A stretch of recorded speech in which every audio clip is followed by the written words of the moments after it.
Okay, so why do people separate brand from growth? I know we talked a lot in the last episode about, how people feel like branding is an afterthought or they connect it directly with their logo and look and feel, which yes, sure, that is a big piece of it. We drilled that into you on the first episode. But when we think about separating the branding from growth or your plans, your business plan, here is another instance where we're telling you that is a mistake. What are your thoughts on that, Mm-hmm. guys? Yeah. So I think, and y'all know, again, coming from like the finance side, the stuff, most people don't Yeah. really want to talk about, but business growth feels more measurable. People can see it Mm, on their bottom line. They can see like, oh, I'm making more money or I have more whatever. And that's what we're all in this for ultimately, right? People want to make money. We all have to do a job. 100%. So business growth gets treated as way more serious. But the mistake that people are making is again thinking that your brand is just your visuals and not being able to translate why that matters for your bottom line.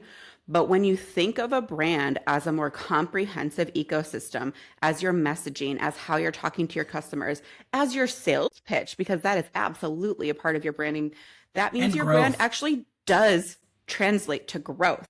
Hmm. But you do have to track those metrics. I think that's a very important part that a lot of people don't think about when you think about branding is the metrics are harder to track, but if you have your system set up right, they are trackable and they do matter.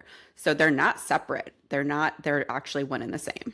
Yeah, and I think that also thinking about branding, especially in the way that we're presenting it to you all that are listening, this is how you get people through the door. This is how you find out who your client is, your customers are.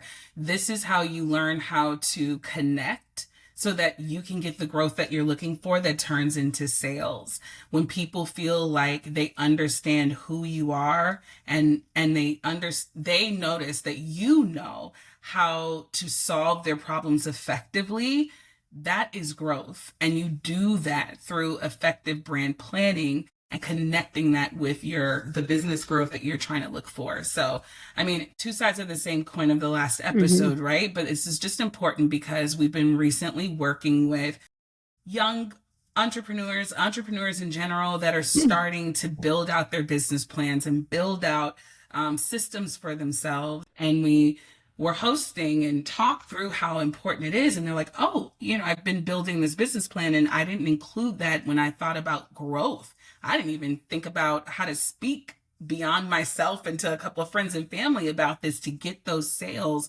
that I'm looking for. So when we talk about growth, this is it. This is definitely a Yeah. piece of that. Yeah. Well, yeah, because I think that goes into like the issue that they see or why they don't think about it is because brand doesn't always show up, to your point, Christina, like neatly in a dashboard, right? It feels more Hmm. Hmm. tangible. It's like the metrics, but people undervalue the depth that when you put on a perspective of branding to, it gets you to deepen your goals, really reflect, ask the Hmm. right questions to then, to your point, Jasmine, connect with your audience, really think about your business more strategically. And Right. when you're Yep. able to do that, then you're able to hit those measurements. And that's why they can't be seen as separate lanes.